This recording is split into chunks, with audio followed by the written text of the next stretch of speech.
Algérie, 317 milliards de dollars de PIB en 2026. Maroc, 166 milliards. L'écart semble énorme. Et pourtant, selon la Banque mondiale, le Maroc pourrait augmenter son PIB de 20% d'ici 2035. Pendant que le FMI projette une croissance algérienne qui ralentit à 2,6% par an à partir de 2027. Alors qui sera vraiment devant en 2035? On a fait les calculs. Et les résultats vont vous surprendre. Bienvenue sur Projets Mondiaux, la chaîne qui vous donne les faits, rien que les faits, sur les grandes questions économiques qui divisent notre région. Aujourd'hui, on aborde un sujet qui passionne des millions de personnes en France, au Maroc et en Algérie. La comparaison économique entre ces deux voisins, que tout rapproche culturellement et que tout sépare politiquement. Avant d'aller plus loin, une règle claire que vous connaissez déjà sur cette chaîne. On ne prend aucun parti. On ne cherche pas à dire que l'un est meilleur que l'autre.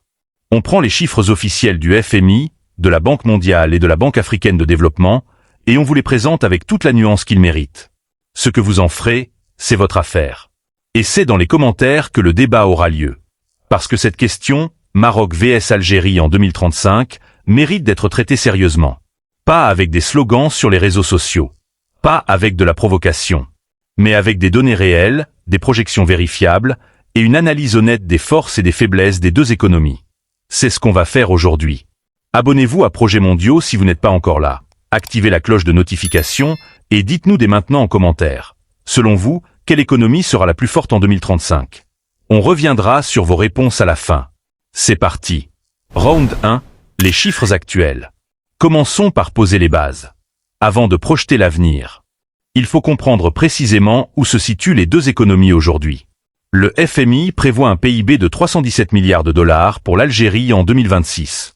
C'est le troisième PIB du continent africain, derrière le Nigeria et l'Afrique du Sud. L'Algérie est aussi la première économie du Maghreb en termes de PIB nominal. En termes de parité du pouvoir d'achat, le PIB est estimé à 941,54 milliards de dollars pour 2026. Un chiffre qui illustre le pouvoir réel des ménages algériens dans leur économie domestique.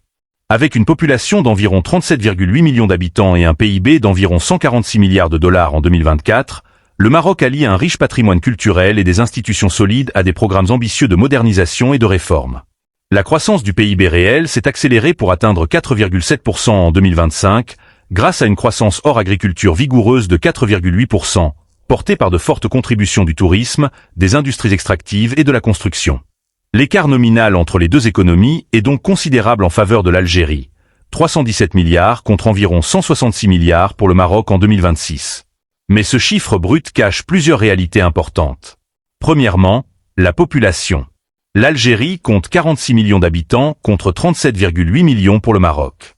Ramené au PIB par habitant, l'avantage algérien se réduit significativement. Le PIB par habitant algérien est d'environ 5 772 dollars nominaux en 2024. Un chiffre comparable à celui du Maroc qui tournait autour de 4 000 dollars, mais avec un avantage algérien qui s'explique largement par les revenus des hydrocarbures plutôt que par la productivité de l'économie réelle. Deuxièmement, la structure de ces PIB est radicalement différente. Les revenus pétroliers et gaziers représentent encore environ 40% du PIB algérien, 90% des exportations et un tiers des recettes budgétaires.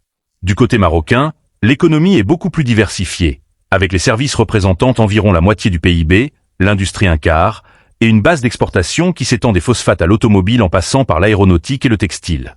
Cette différence de structure est le cœur de tout ce qui va suivre. Et elle explique pourquoi les projections à horizon 2035 donnent des résultats que beaucoup n'anticipent pas. Round 2. Les projections 2030 à 2035. Entrons maintenant dans le cœur du sujet. Que prévoit le FMI, la Banque mondiale et la Banque africaine de développement pour les deux économies à l'horizon 2030 à 2035? Pour le Maroc, les projections sont clairement optimistes. La Banque mondiale prévoit que le Maroc pourrait enregistrer une hausse d'environ 20% de son produit intérieur brut d'ici 2035, avec la possibilité de presque doubler le revenu par habitant à l'horizon 2044. Le Maroc pourrait générer 1 700 000 emplois de plus d'ici 2035 et augmenter son PIB réel de près de 20% au-dessus du niveau de référence. Le FMI anticipe une croissance du PIB réel du Maroc à 4,4% en 2026. Et les investissements liés à la Coupe du Monde 2030 pourraient porter temporairement la croissance réelle du PIB à près de 5%. Pour l'Algérie, les projections sont plus mitigées.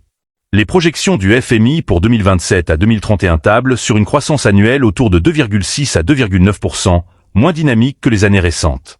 Le PIB nominal resterait autour de 320 à 327 milliards de dollars en 2030. Le FMI pointe des fragilités structurelles dans ses rapports consacrés à l'Algérie. La dépendance persistante aux hydrocarbures, le développement limité du secteur privé et la nécessité d'approfondir les réformes pour diversifier les sources de croissance sont cités comme des points de vigilance. Faisons maintenant le calcul simple. Si le Maroc maintient une croissance de 4 à 4,5% par an jusqu'en 2035, son PIB passerait d'environ 166 milliards en 2026 à environ 240 à 250 milliards en 2035. Si l'Algérie maintient une croissance de 2,6 à 2,9% par an, son PIB passerait de 317 milliards à environ 380 à 400 milliards en 2035. L'Algérie resterait donc devant le Maroc en termes de PIB nominal en 2035, selon les projections actuelles. Mais l'écart se réduirait significativement.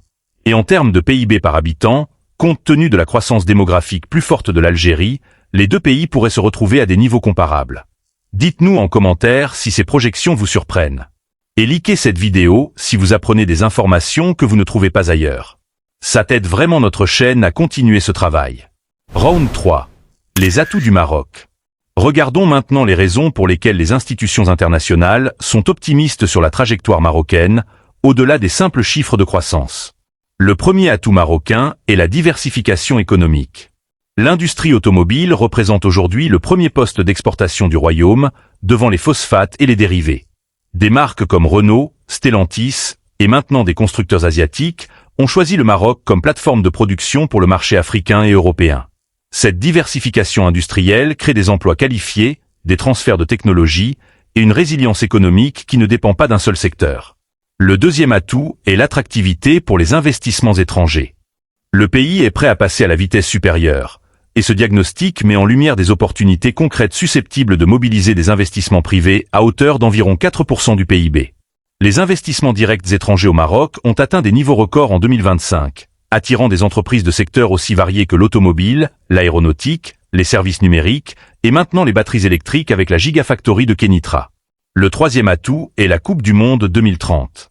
Les investissements liés à la Coupe du Monde de la FIFA 2030 pourraient porter temporairement la croissance réelle du PIB à près de 5%.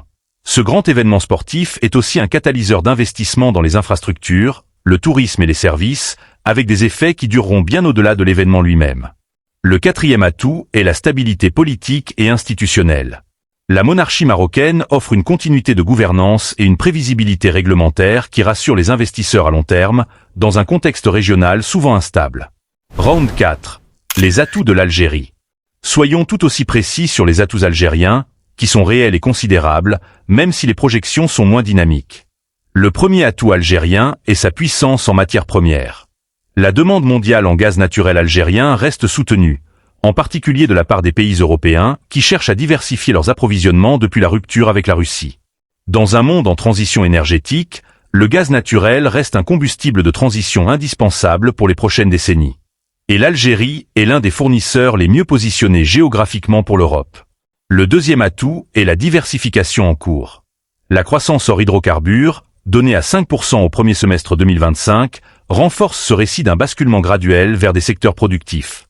Les projets de Gara Jubilee pour le fer, d'Oued Amizour pour le zinc, de Bled El Adba pour le phosphate intégré. Autant d'initiatives concrètes qui commencent à produire des résultats mesurables. Le troisième atout est la stabilité sociale.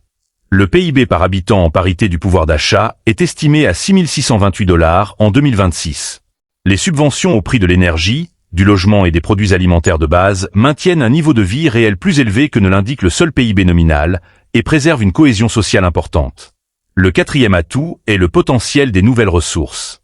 La mine de Gara Jubilee, deuxième réserve mondiale de fer, le potentiel solaire saharien immense, les ressources en eau fossile du Sahara. Autant de richesses naturelles qui n'ont pas encore été pleinement valorisées et qui représentent un potentiel de croissance considérable pour les décennies à venir. Round 5. Les vraies questions qu'on n'ose pas poser. Et maintenant, posons les questions difficiles. Celles que les discours officiels des deux pays évitent soigneusement. Pour l'Algérie, que se passe-t-il si les prix du pétrole et du gaz chutent durablement?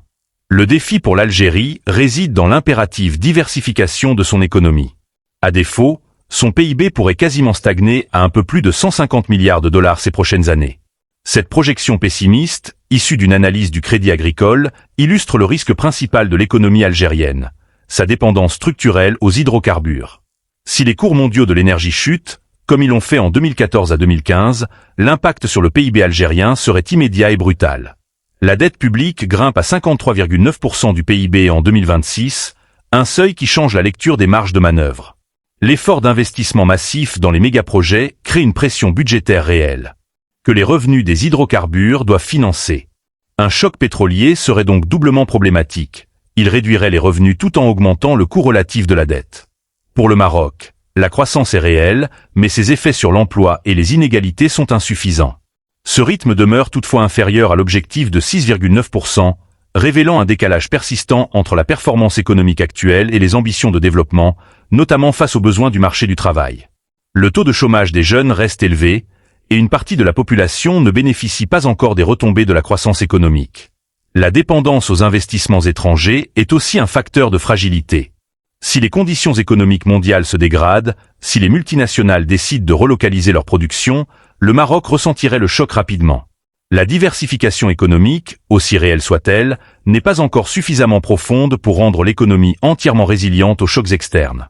Prenons maintenant le recul nécessaire pour comprendre ce que cette comparaison économique révèle sur le Maghreb et sur ses possibilités d'avenir. La vraie question n'est pas de savoir qui sera devant en 2035. La vraie question est de savoir pourquoi ces deux économies, qui ont tout pour se compléter et se renforcer mutuellement, continuent de fonctionner en parallèle plutôt qu'en synergie. L'Algérie possède du gaz, du pétrole, du fer, des phosphates et un marché de 46 millions de consommateurs. Le Maroc possède une industrie diversifiée, des ports de classe mondiale, des accords de libre-échange avec l'Europe et les États-Unis, et une plateforme logistique qui lui permet d'exporter vers le monde entier. Ces deux économies sont complémentaires, pas concurrentes. L'énergie algérienne pourrait alimenter les industries marocaines. Les infrastructures portuaires marocaines pourraient exporter les productions minières algériennes. Les compétences industrielles marocaines pourraient contribuer à la transformation des matières premières algériennes. Mais cette complémentarité reste théorique tant que la frontière demeure fermée et que les relations diplomatiques sont au point mort. Selon la Banque mondiale, le Maghreb perd plusieurs points de croissance économique chaque année en raison de son manque d'intégration régionale. Ces points de croissance perdus représentent des hôpitaux non construits, des écoles non équipées, des emplois non créés pour les jeunes des deux pays. En 2035, que le Maroc soit devant ou derrière l'Algérie en termes de PIB nominal, cette question sera secondaire si les deux pays n'ont pas réussi à construire les bases d'une coopération économique réelle. Ce qui compte vraiment, c'est la qualité de vie des populations des deux pays, pas le classement dans un tableau de PIB mondial. Maroc vs Algérie en 2035. Voilà ce que les chiffres officiels nous disent. L'Algérie devrait maintenir son avantage en PIB nominal, avec un PIB autour de 380 à 400 milliards de dollars. Le Maroc devrait progresser significativement, avec un PIB autour de 240 à 250 milliards, réduisant l'écart mais pas encore l'effaçant. En PIB par habitant, les deux pays pourraient se retrouver à des niveaux beaucoup plus proches, compte tenu de la démographie plus dynamique de l'Algérie. Mais ces chiffres dépendent d'hypothèses qui peuvent changer. Les prix du pétrole. La réussite ou l'échec de la diversification algérienne. L'impact de la Coupe du Monde 2030 sur l'économie marocaine. Et surtout, la capacité des deux pays à réformer leurs économies en profondeur pour créer des emplois de qualité pour leur jeunesse. Ce qui est certain, c'est qu'en 2035, le vrai gagnant de cette compétition économique ne sera ni le Maroc ni l'Algérie pris séparément. Ce sera le Maghreb tout entier si ces deux pays ont enfin décidé de transformer leur rivalité en coopération. Maintenant, on vous rend la parole. On vous avait posé la question au début de cette vidéo. Après tout ce qu'on vient d'analyser ensemble, avez-vous changé d'avis ? Qui pensez-vous sera vraiment devant en 2035? Et surtout, pensez-vous que ces deux pays réussiront à coopérer avant cette date? Dites-nous tout dans les commentaires. On lit chaque message. Abonnez-vous à Projets Mondiaux, activez la cloche de notification et partagez cette vidéo avec quelqu'un qui mérite de voir cette analyse sans parti pris. On se retrouve très vite. À très bientôt.